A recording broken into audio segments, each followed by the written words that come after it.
Si usted me dijera cuáles fueron las preguntas, las 3 o 4 preguntas más comunes que a mí se me hicieron, no solamente en la iglesia, sino cuando viajo y predico en otras partes del país y del mundo, sin dudas, podría decirle cuáles son esas preguntas. Hay 3 o 4 preguntas que se me hicieron no importa dónde vaya. Es más, podría decirle de nuevo, sin dudas, cuál es la pregunta número 1 que se me ha hecho. La pregunta número 1 que se me ha hecho es: ¿todas las personas que nunca han oído el Evangelio van a enfrentar el juicio de Dios? Gracias por estar una vez más en Sabiduría para el Corazón. Dicho esto, quiero introducir el mensaje sin excusa, sin escapatoria. Está basado en Romanos, capítulo 2, versículos 9 al 16. Recientemente tuve el privilegio de enseñar a un grupo de pastores hindúes, profesores y estudiantes universitarios en la ciudad de Chennai, en India. Es una ciudad de más de 10 millones de habitantes. Después de una primera sesión, un pastor se aproximó a mí y me dijo: ¿puedo hacerle una pregunta? Le dije: sería un honor para mí oír su pregunta e intentar responderla. Él dijo: ¿qué hay de aquellas personas que nunca han oído el Evangelio? ¿Están bajo el juicio de Dios?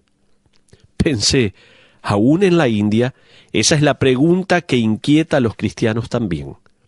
En nuestro estudio de la carta de Pablo a los Romanos, se nos ha dicho claramente que todos los seres humanos son culpables y sin excusa ante el juicio venidero.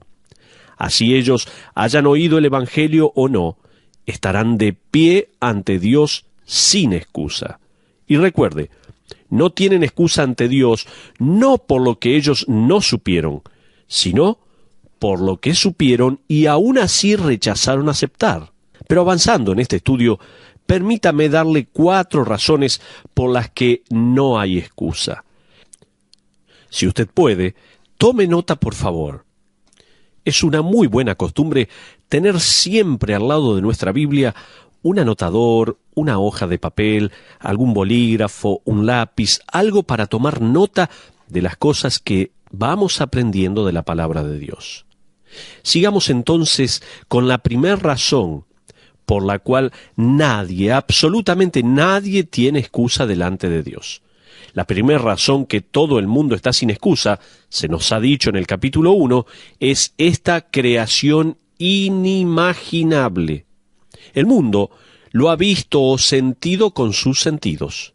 La creación está diseñada para revelar a un diseñador. De acuerdo al capítulo 1, versículos 19 al 21, se nos da la verdad acerca de la existencia de Dios. Por favor, vamos a estos versículos. Romanos 1, 19 al 21, dice la Biblia allí: porque lo que de Dios se conoce les es manifiesto, pues Dios se lo manifestó. Porque las cosas invisibles de Él, su eterno poder y deidad, se hacen claramente visibles desde la creación del mundo, siendo entendidas por medio de las cosas hechas, de modo que no tienen excusa. Pues habiendo conocido a Dios, no le glorificaron como a Dios, ni le dieron gracias, sino que se envanecieron en sus razonamientos, y su necio corazón fue entenebrecido. Hasta ahí la porción de la palabra de Dios. Dios dijo: en efecto, le he dado al mundo la evidencia que existo solo mirando a su alrededor. Pero, ¿qué hace el hombre naturalmente con su verdad autoevidente? ¿Sabe qué hace? La suprime. Como dice el versículo 18. Rechaza conocerla y especula e inventa otras cosas en un intento por explicar el mundo creado sin tener que admitir que existe un creador. Eso es lo que hacemos. Aún un científico no cristiano dijo recientemente en una entrevista, escuche bien, él dijo así: el universo parece hecho a la medida para sustentar la vida en la Tierra y debe haber sabido que íbamos a llegar. El universo parece hecho a la medida porque está hecho a la medida. Y no es que éste sabía que íbamos a llegar, él sabía que nosotros íbamos a llegar. Pablo presenta el veredicto en el verso 20 en su última parte. Dice: de modo que no tienen excusa. Lo repito una vez más. De modo que no tienen excusa. De nuevo, en el capítulo 2, Versículo 1, en su primera parte, usted lee allí de esta manera: por lo cual eres inexcusable. Esto literalmente significa: usted no tiene defensa legal que soporte el escrutinio de una corte o aún la simpatía de ésta. Esto es lo que significa. He sentido realmente un tanto de lástima por los abogados señalados por la corte que se les ha pedido representar a individuos que han sido relacionados con los ataques terroristas del 11 de septiembre del año 2001 en Nueva York. Seguramente usted lo recuerda. Usted probablemente oyó acerca de un hombre, un árabe, cuyo número de teléfono y toda otra información que lo vinculaba a los secuestradores fue dejada en la guantera de un auto de los secuestradores estacionados en el aeropuerto. Vi al abogado de este hombre designado por la corte decir al reportero, tan convincentemente como pudo: mi cliente no sabe cómo llegó a parar esa información en el auto. ¿Qué tal le parece el trabajo de ese abogado? Su argumento de defensa es: él no sabe cómo sucedió. Amigo o amiga, eso no es nada en comparación al aprieto en el que el ser humano estará. Qué necio será el argumento de defensa: no sabía que había un creador. Algunos darán ese argumento. La verdad es que toda rodilla se doblará y toda lengua confesará aquello que ha suprimido por el orgullo, la desobediencia y la depravación del corazón humano. Todo el mundo confesará: Jesucristo es el Señor, y así va a ocurrir. La razón por la que el mundo no tiene excusa es a causa de esta inimaginable creación que grita la noticia: ¡hay un diseñador! ¡Hay un diseñador! ¡Hay un diseñador! Ahora, nuestro texto para hoy en Romanos capítulo 2 añade varias razones más por qué el mundo no tiene excusa y un día enfrentará el juicio en la presencia del juez perfecto. Vayamos adelante. La segunda razón por qué el mundo es culpable y sin excusa de acuerdo a las Santas Escrituras es a causa de una infalible composición. Empecemos nuestro estudio en los versos 9 al 15a, en su primera parte.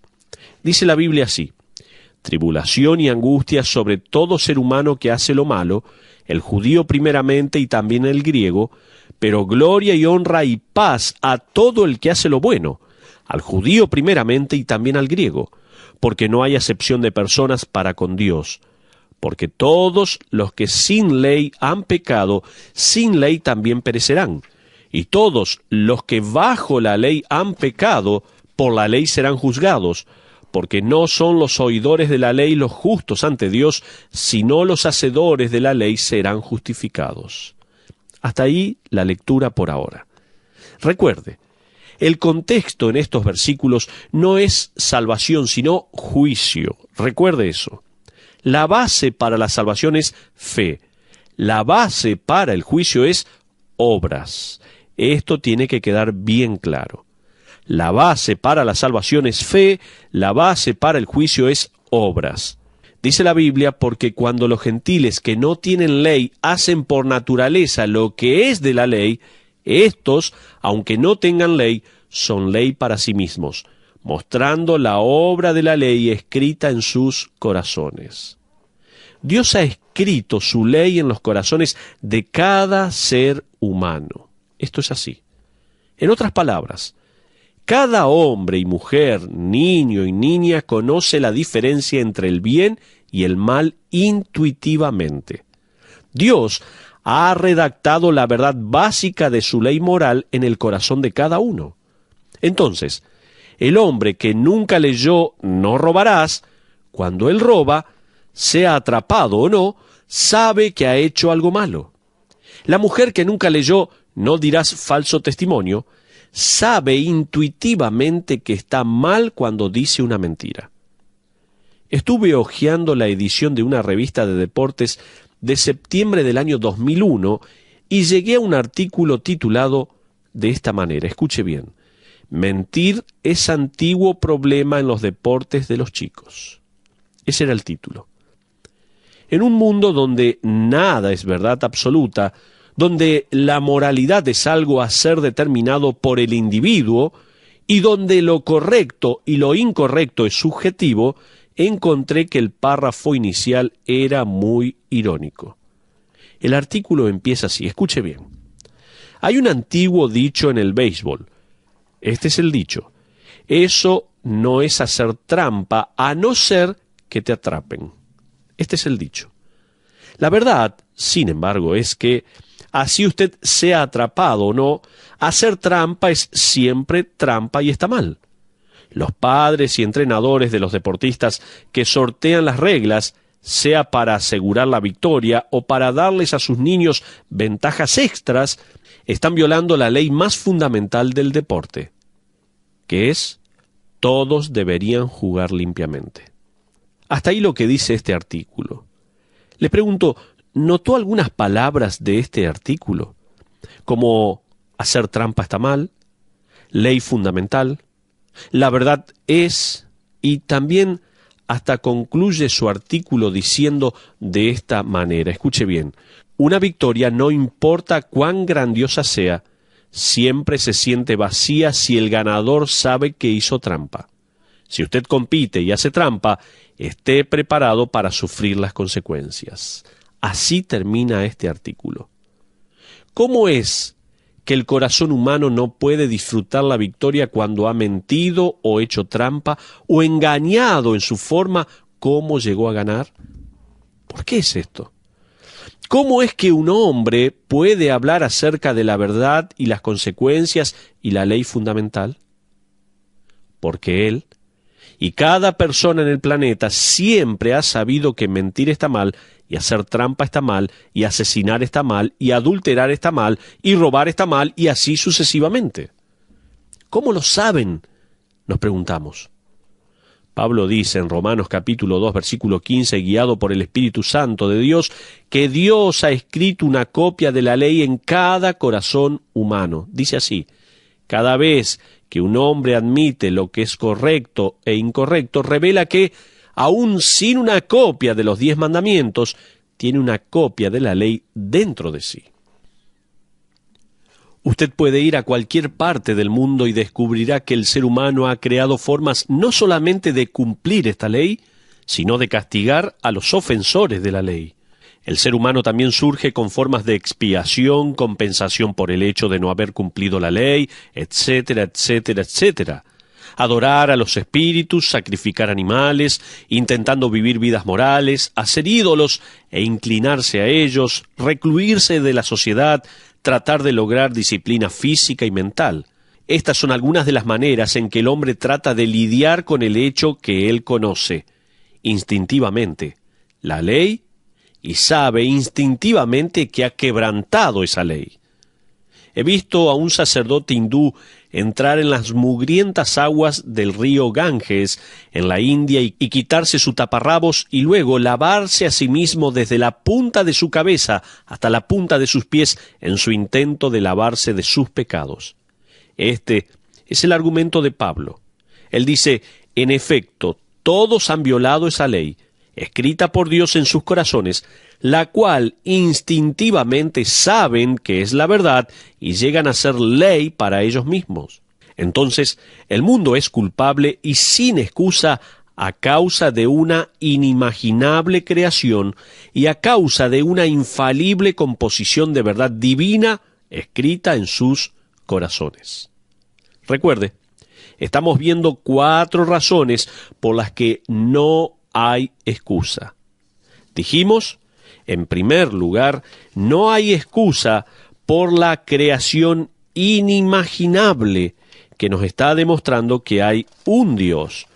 En segundo lugar, dijimos, por la composición infalible. Hemos sido creados, cada uno de nosotros, con la ley moral escrita por Dios en nuestros corazones. En tercer lugar, a causa también de una conciencia inexorable. Mire el versículo 15a. Dice la Biblia, mostrando la obra de la ley escrita en sus corazones, dando testimonio su conciencia. Pablo usa la analogía del escenario de una corte. El transgresor es llevado al frente, los cargos de la ley transgredida son leídos, aun cuando el hombre nunca ha visto una copia del libro de Éxodo o el Evangelio de Mateo, él sabe que ha violado la ley. El fiscal llama a su testigo al estrado. Es la conciencia del hombre. 3 testigos, de hecho, suben al estrado en el versículo 15, que son el corazón, la conciencia y la memoria o la mente. Entonces, la conciencia pasa al frente en esta analogía del escenario de una corte. El hombre está temblando de miedo, esperando que la conciencia apoye su desobediencia a esta ley eterna y diga: Su señoría, él no conocía algo mejor. Pero lo opuesto es verdad. El testigo conciencia testifica que este hombre repetidamente quebró la ley, aun cuando su conciencia le dijo que estaba mal. La conciencia dirá en aquel día: Su señoría, traté de decirle que estaba haciendo algo malo, empezando cuando era un niño, continuando en su juventud y en su mediana edad, pero él repetidamente me dijo que me callara. Me dijo una y otra vez: quédate tranquila, lo estás arruinando todo. Aparte, ¿por qué tengo que obedecerte? Entonces, en un momento, me detuve de decir cualquier cosa. La raza humana es culpable a causa de una creación inimaginable, de una composición infalible y de una conciencia inexorable. En cuarto lugar, no tenemos excusa por una consternación imperdonable. Note la última parte del versículo 15. Dice: sus razonamientos o su memoria, podemos decir también. Dice: y acusándoles o defendiéndoles. Esta es una interesante comprensión del ser humano. Y acusándoles o defendiéndoles sus razonamientos, dice la palabra. Lo que está diciendo es que toda persona tiene un diálogo en curso que ocurre en su interior. Usted lo ha hecho muchas veces seguramente. Usted está en el auto conduciendo y se pregunta a sí mismo: bueno, ¿qué vamos a hacer? Y se responde: bueno, veamos, primero hagamos esto. Luego usted dice y se contesta: pero espera un segundo, te olvidaste tal cosa. Ah, sí, tienes razón, lo olvidé. La buena noticia es que usted no es la única persona que habla consigo misma. Quédese tranquila. Y la razón por la que puede conversar así es simplemente porque está teniendo una conversación entre su corazón y su conciencia o su mente. Su corazón dice: quiero experimentar eso, pero su conciencia no apoyará eso y dirá: pero no deberías. Y su mente le recuerda a su corazón la vez cuando usted experimentó eso antes y le dice: mira lo que resultó de eso. Al final, ¿de dónde vino esa conversación? Dios creó en cada ser humano un abogado defensor de oficio y un fiscal. Este diálogo constante bien defiende sus acciones o le acusa. Pablo, en efecto, declara que el mundo estará ante Dios no para descubrir si son o no son culpables, sino para oír la sentencia de culpabilidad que ellos ya saben que es verdad. La creación ha gritado: ¡hay un creador! ¡Hay un creador! ¡Hay un creador! Y el ser humano ha dicho: debe haber otro origen, debe haber otro origen, debe haber otro origen. La composición divina ha declarado: esta es la manera correcta y la manera incorrecta de vivir. Y el ser humano ha respondido: viviré según lo que crea es correcto o incorrecto. La conciencia le ha susurrado: pero sabes que está mal. Y el hombre ha dicho: quédate tranquila, quédate tranquila, quédate tranquila. Pero, ¡qué consternación interna! Una batalla se pelea dentro del corazón de cada ser humano. Usted no puede evitar recordar, y mientras mayor se ponga, más larga la lista de cosas para recordar. culpable por razón de la creación, de la composición, de la conciencia y la consternación en cada uno de nosotros. ¿Hay una furiosa batalla dentro de usted hoy? Le quiero preguntar. Pero alguien podría decir, Dios me dejará libre. Lo lograré de alguna manera. Seguramente Dios entenderá que intenté. Seguramente Él nunca enviaría a una persona como yo al infierno. He hecho algunas cosas muy buenas en mi vida. Estoy seguro que podré escapar de su ira. No tenemos excusa. No tenemos excusa delante de Dios. Le pregunto, ¿hay esa batalla en medio de su mente y de su corazón y su conciencia? Donde cada uno está llevando adelante lo que Dios le puso para hacer, o ya no está escuchando su conciencia.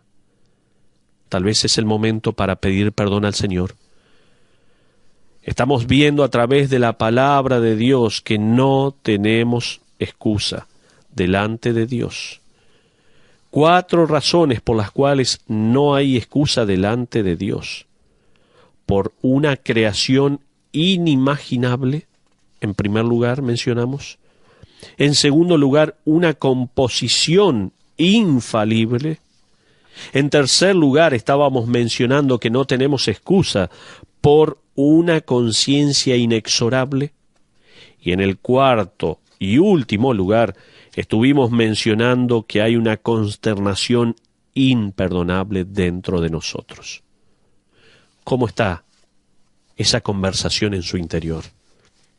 Si ya la conciencia ha sido cauterizada dentro de usted, si ya no escucha la voz de su conciencia, es un buen momento ahora para orar a Dios, confesar sus pecados, restablecer su relación con Dios. Y Dios va a seguir hablando a través de su conciencia. Y Dios le va a seguir mostrando qué es lo bueno, qué es lo malo, qué es lo que tenemos que hacer. Y Dios nos va a ayudar para obedecer a su santa y divina voluntad. No pierda este momento. Ore a Dios. Si Dios habló a su corazón, ore a Dios en este momento. Pero ahora, déjeme mostrarle, siguiendo con este estudio, una razón por la que no hay escapatoria. Hay una razón por la cual no tenemos escapatoria, y esta es la promesa de una corte inevitable.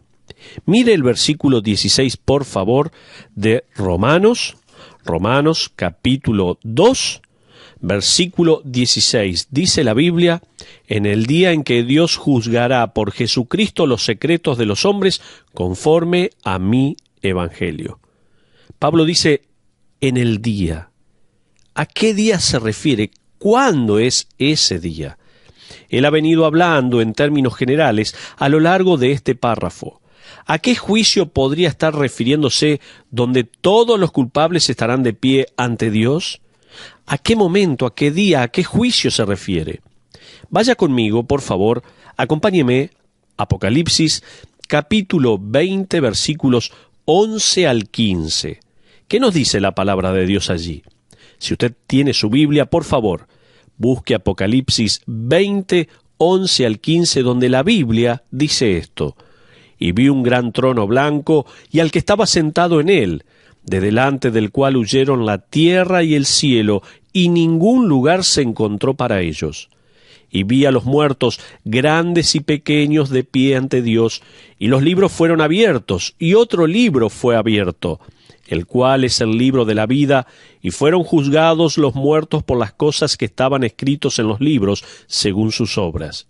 Y el mar entregó los muertos que había en él, y la muerte y el Hades entregaron los muertos que había en ellos, y fueron juzgados cada uno según sus obras. Y la muerte y el Hades fueron lanzados al lago de fuego. Esta es la muerte segunda. Y el que no se halló inscripto en el libro de la vida fue lanzado al lago de fuego. Hasta ahí la porción de la palabra de Dios que leemos por ahora. Ahora sí, déjeme decirle que hay varios mitos que necesitan aclaración en cuanto a este juicio venidero y en cuanto a Dios, a través de Cristo, quien juzgará en ese día. El mito número 1 es que Dios tiene sus preferidos. En otras palabras, Dios cambiará las reglas para algunos y se las hará más fácil. Solo necesito estar en el lado de sus preferidos. Ese es el primer mito. Si usted vuelve a Romanos capítulo 2, versículo 11, usted leerá la verdad que anula este mito. Dice la Biblia, porque no hay acepción de personas para con Dios. La palabra traducida acepción viene de una palabra griega compuesta. Una parte significa aceptar o recibir y la otra parte es una referencia a la cara. Al unirlas significa aceptar la cara. Usamos la misma expresión en una variedad de formas. Hablamos de perder cara, es decir, ser avergonzado en la sociedad y perder reputación. Hablamos acerca de encarar el tiempo, es decir, conseguir el tiempo de alguien de quien queremos recibir atención. Los griegos originaron la palabra como una referencia a alguien que le otorga favores a otra persona a causa de su reputación o riqueza, o en su idioma, alguien que tenía cara. El mito es que Dios recibirá su cara a causa de quién es usted o a causa de lo que ha hecho o no ha hecho. Pero la verdad es que Dios no hace acepción con nadie. Él no acepta la cara. Desde el civilizado hasta el primitivo es culpable.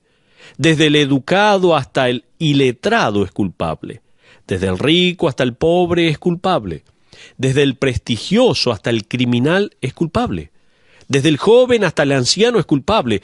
Desde el donador generoso hasta el ladrón codicioso es culpable. Desde el religioso hasta el ateo son culpables. Desde el bien relacionado hasta el huérfano es culpable. Definitivamente, Dios no tendrá sus preferidos en el día del juicio. Entiéndalo bien. Ese es el primer mito en cuanto al juicio de Dios. El mito número 2 es que Dios juzgará únicamente a aquellos que tuvieron una Biblia. Romanos, también capítulo 2, aclara que Dios juzgará a las personas no por lo que éstas no supieron, sino por lo que ellas hicieron con lo que supieron. El asunto en el día del juicio no es, ¿tuviste una copia de los 10 mandamientos? Ese no es el tema. El asunto en ese día será, ¿por qué no obedeciste los 10 mandamientos escritos en tu corazón?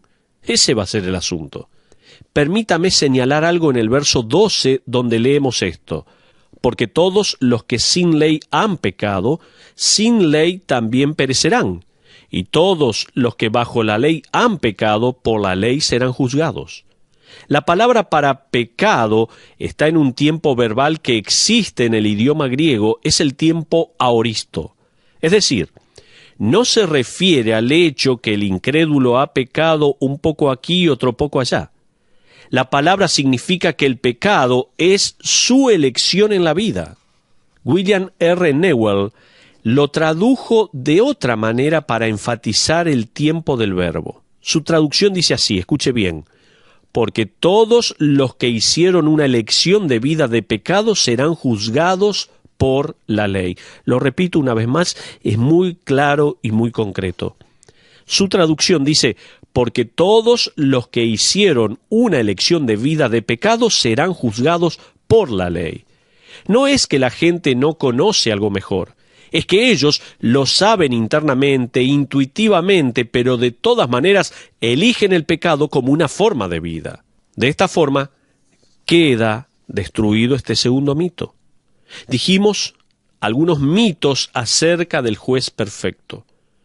Mito número 1, que Dios tiene sus preferidos. Dios no hace acepción de personas. Mito número 2, Dios juzgará únicamente a aquellos que tuvieron una Biblia. No, Dios juzgará y nos preguntará ¿por qué no obedecimos los 10 mandamientos o la ley escrita en nuestro corazón? Mito número 3, avancemos. Este mito dice que Dios recordará que la gente no pudo haber conocido algo mejor. De acuerdo a la inspirada carta de Pablo, la gente conocía lo mejor. Su conciencia, su memoria, los convencía de lo bueno y lo malo, lo correcto y lo incorrecto. Aún un escrito deportivo, quien nunca admitía sobre la ley de Dios escrita en el corazón de los hombres, pudo escribir en una revista con autoridad acerca de la ley del juego limpio, del juego justo, y la verdad que hacer trampa está mal, y que violar la ley del juego limpio trae un sentimiento de vacío y otras consecuencias.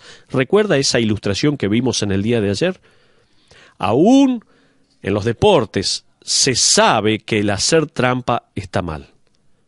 ¿Es solo el problema que la gente no conozca algo mejor, por lo cual está este mito? Mire el versículo 14 y el 15 en su primera parte. Dice la Biblia: porque cuando los gentiles que no tienen ley hacen por naturaleza lo que es de la ley, estos, aunque no tengan ley, son ley para sí mismos, mostrando la obra de la ley escrita en sus corazones. Los millones en África que nunca han visto una Biblia, sin excusa y sin escapatoria están. Los millones en la China que nunca han oído el Evangelio, están sin excusa y sin escapatoria. Los miles y miles de personas en el continente americano que nunca han oído la verdad, están sin excusa y sin escapatoria. Los millones en la India que nunca han oído el nombre de Cristo, están sin excusa y sin escapatoria. ¿Por qué?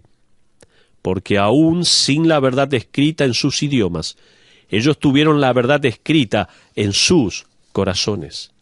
Si todo esto es verdad, entonces hay solamente una esperanza más de escapar. Esa es exactamente la razón por la que el hombre ha inventado el mito número 4. Vamos al mito número 4, y es que Dios podría dejar pasar algunas cosas por alto.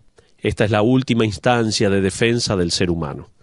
Por alguna razón, en el corazón aún del peor de los pecadores, está el pensamiento que tal vez, solo tal vez, logre agarrarme del gancho y Dios me permita entrar al cielo.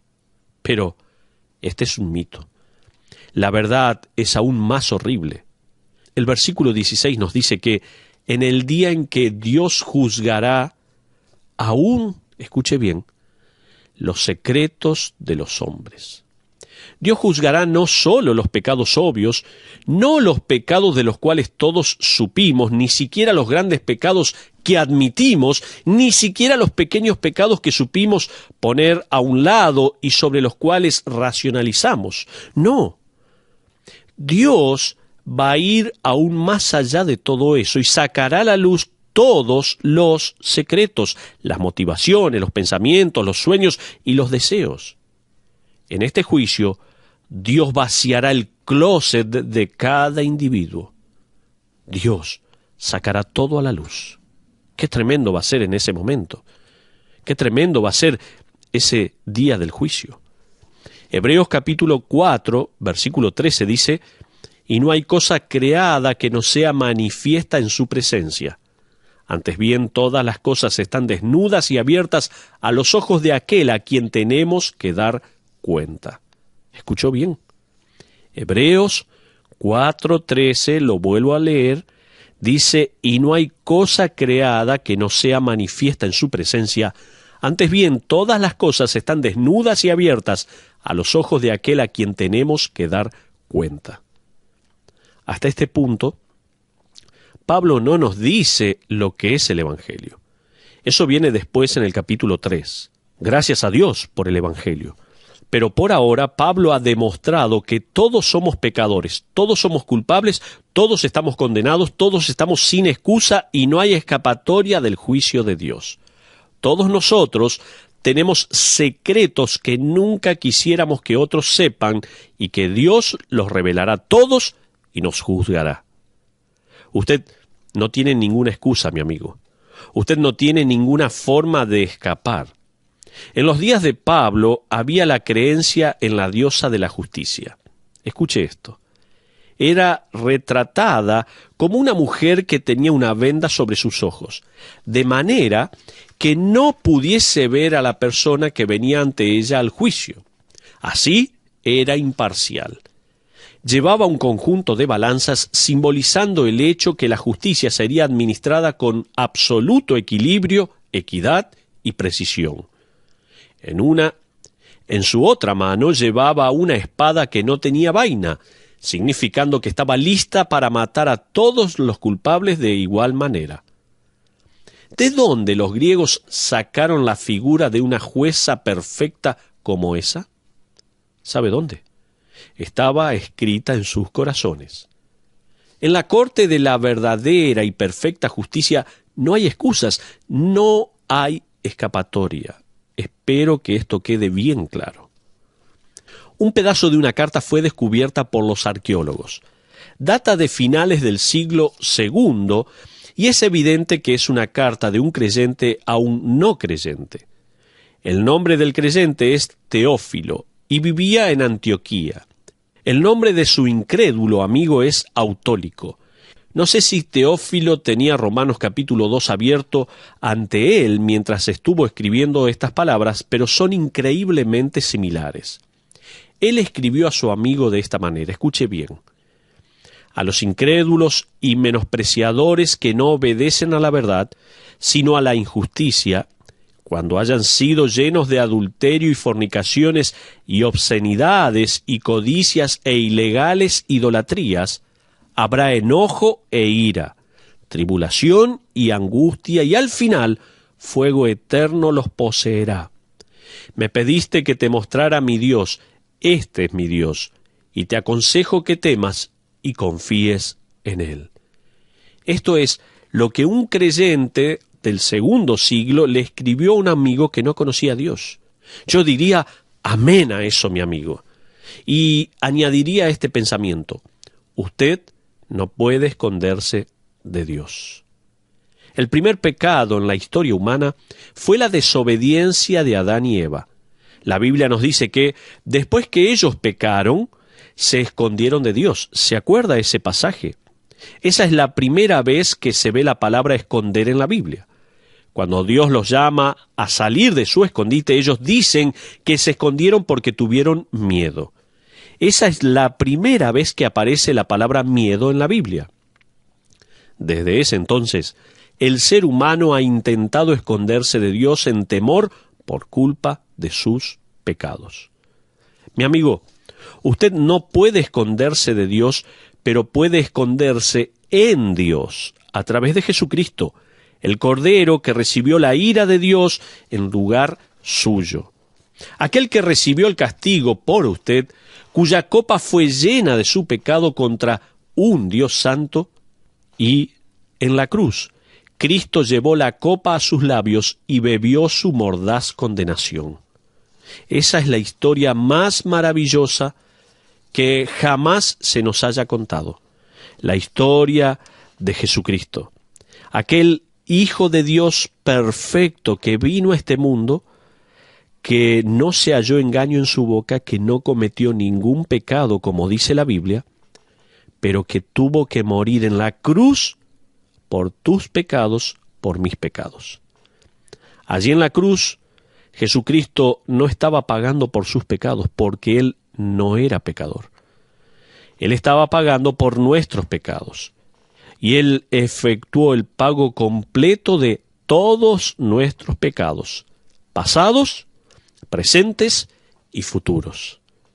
Y lo único que soluciona nuestro problema, porque estamos, como dijimos a través de la palabra de Dios, sin excusa, sin escapatoria delante de nuestro Dios, porque Él vez tras vez estuvo mostrándonos que estábamos equivocados, que no queremos entender de que Dios nos mostró todo lo que había por su naturaleza, esa creación inimaginable. No tenemos excusa tampoco porque hay una composición infalible dentro de nosotros. No tenemos excusa también porque hay una conciencia inexorable dentro de nosotros, y también mencionamos que hay una consternación imperdonable por causa de nuestra memoria, que nos muestra, que nos está indicando las cosas que muchas veces hicimos mal. Pero en este momento, como aquel creyente le escribió a su amigo que no conocía a Dios, le estoy diciendo a usted que tal vez todavía no conoce a Dios, que tal vez hace tiempo que está escuchando esta programación, que hace tiempo que está escuchando la emisora, pero todavía no tiene la seguridad de su salvación. ¿Por qué no aprovecha este momento y le pide perdón a Dios? Sabe que está sin excusa, sabe que está sin escapatoria. ¿Por qué no se aferra a Jesucristo? ¿Por qué no le busca en oración a Él para que Él perdone cada uno de sus pecados? ¿Quiere hacerlo? Allí donde usted está en este momento, donde nos está escuchando, ore a Dios. Si puede, cierre sus ojos. Si no, eleve esta simple pero maravillosa oración, diciéndole: Dios, dígale así: Dios, sé que he pecado, que delante de ti estoy sin excusa y sin escapatoria, pero sé que moriste en la cruz por mis pecados, y en este momento te acepto como mi único y suficiente Salvador. Te pido que perdones cada uno de mis pecados, que me limpies con tu sangre preciosa y que me des la vida eterna. Te lo agradezco en el nombre de Jesús. Amén. Si usted hizo esta oración con fe, confiando en Dios como su único y suficiente Salvador, sepa que a partir de este momento usted es un hijo o una hija de Dios, reconciliado, rescatado de aquella vana manera de vivir, por siempre y para siempre.